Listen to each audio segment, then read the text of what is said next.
So, last video was we ended with the death of JFK. So, 90 minutes after John F. Kennedy is officially pronounced dead, Lyndon Baines Johnson is sworn in um, aboard Air Force One with Jacqueline Kennedy standing by his side.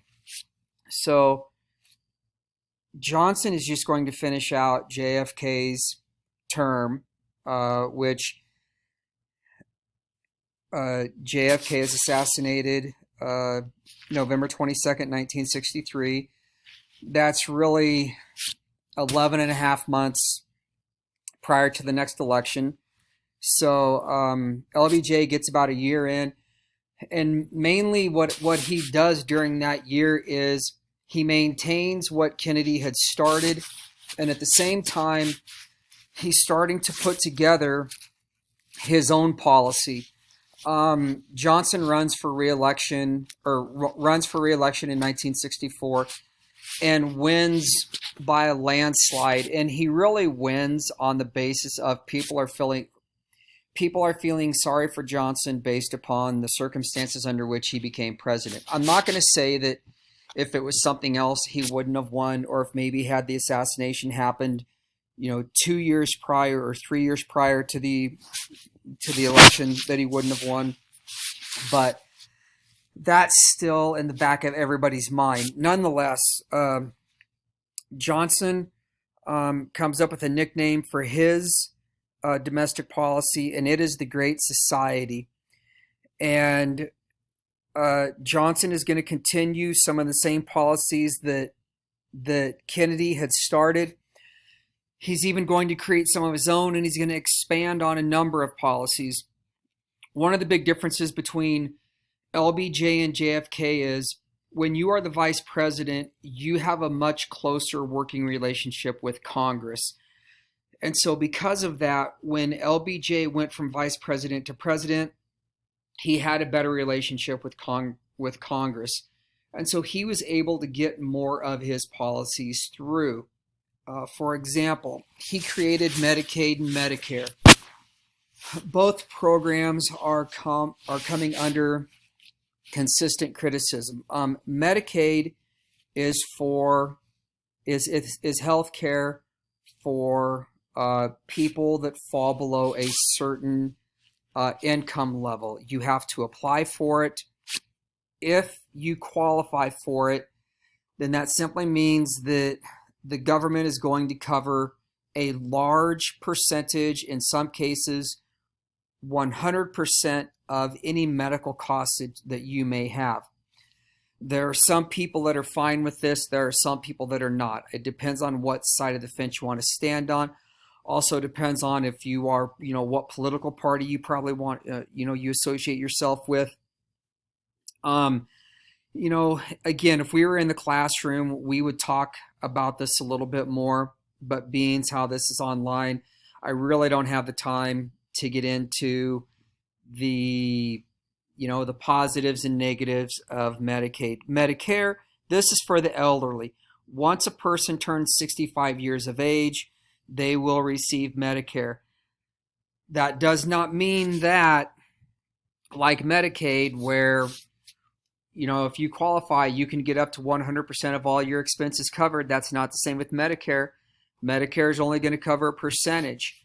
Therefore, you have to have insurance. And the thing is that by the time a person qualifies for Medicare, they are usually retired or they are close to being retired. And any insurance that they had when they were working, that ceases when you retire. If you're no longer working for a company, you're no longer getting that company's insurance. So now you have to go out and you have to find your own insurance. And insurance, it doesn't matter what kind it is, insurance is expensive, especially health insurance. And the older one is, the more they're going to have to pay. Why? Because there's a greater likelihood that you are going to become ill. And when older people become ill, the outcome can tend to be maybe a longer stay in the hospital, or that illness might transition into other illnesses. Again, just look at the whole COVID-19. Now, I know from when it first started, it's changed quite a bit, but early on, the people that were most susceptible to a fatality from COVID-19 were people 65 and older. The thing is that the reason why it's switched and why you see just as many people under age 65 getting it is because those are the people that are not heeding the stay-at-home orders. People that are older, and there is a saying, with age comes wisdom. People that are older are like, you know what? I can't risk going out in public and catching this. And so they're staying at home. So you're seeing a little bit of a shift.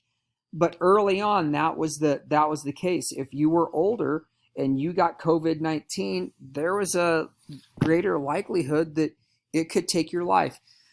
The other thing is that as people get older, you tend to have more health issues. You might have high blood pressure. You might be diabetic. You might be prone to having maybe some heart issues. You might be arthritic. And even though some of these may not sound all that bad on the surface, they can really be a lot more debilitating than what you think. Nonetheless, Medicaid, Medicare, two programs started by LBJ, still in existence today. Arguments both ways as to whether or not people think they are good or bad.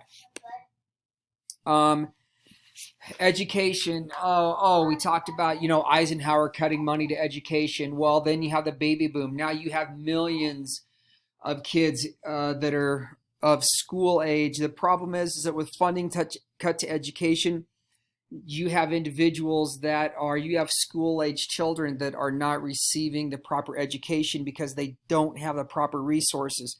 So LBJ is going to do what he can to take care of that. We're going to right around the same time, we're going to start the Department of Education. That's going to start up a little bit later, but that's all due to the problems with education in the 1960s.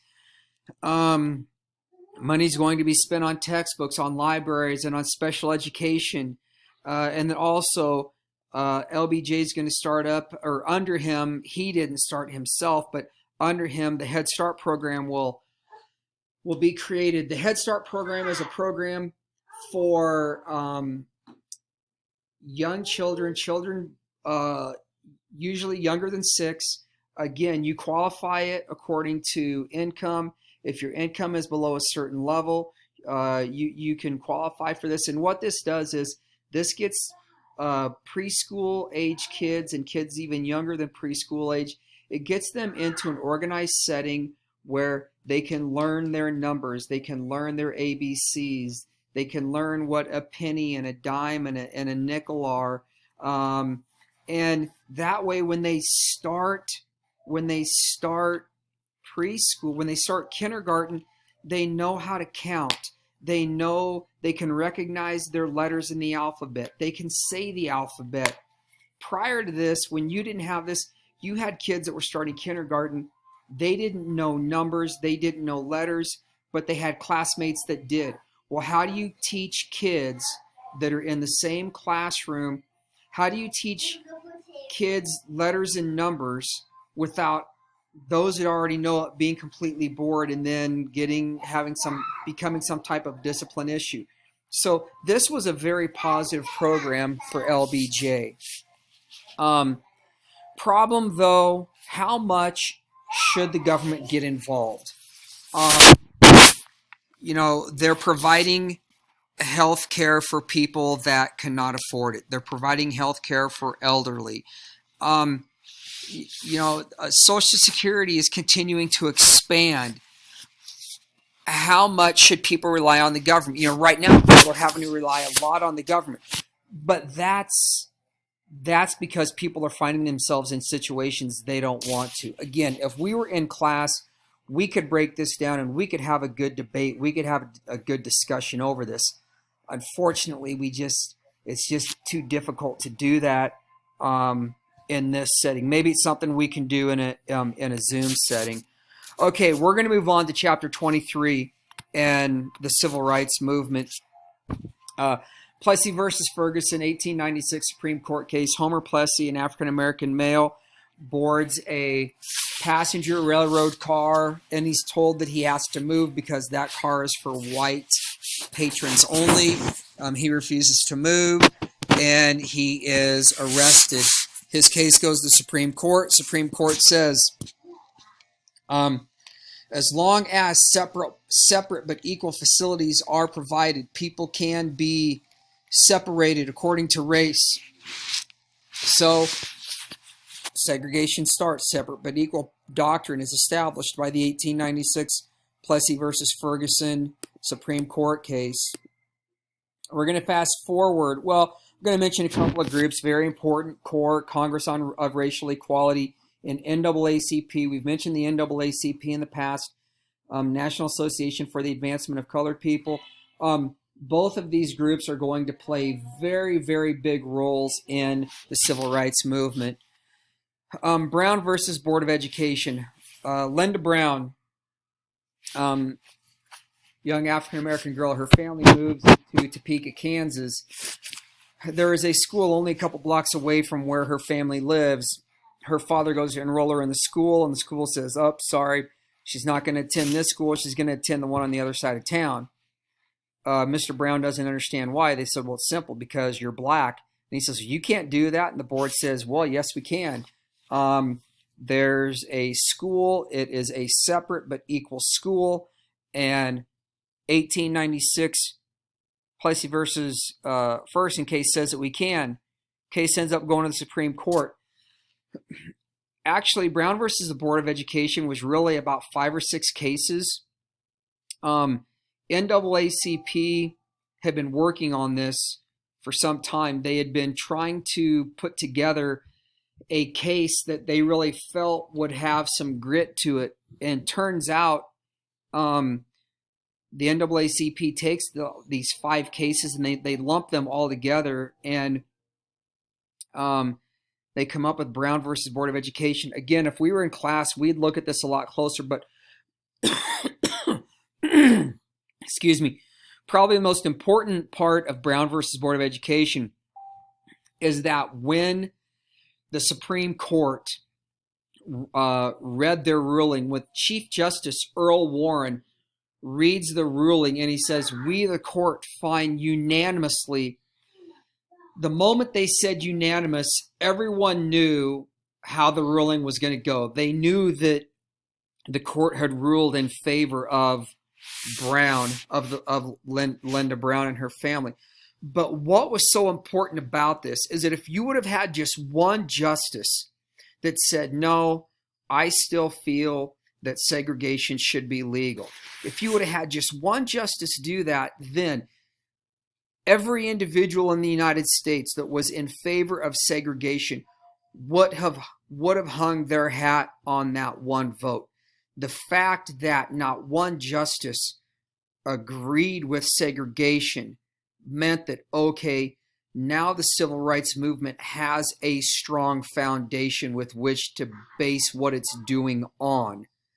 And this is going to be huge. This foundation is really going to allow the civil rights movement to establish a solid footing and to continue to move forward. So in the last lecture video, that's going to be our focus, is the civil rights movement moving forward and some of the more important aspects of it.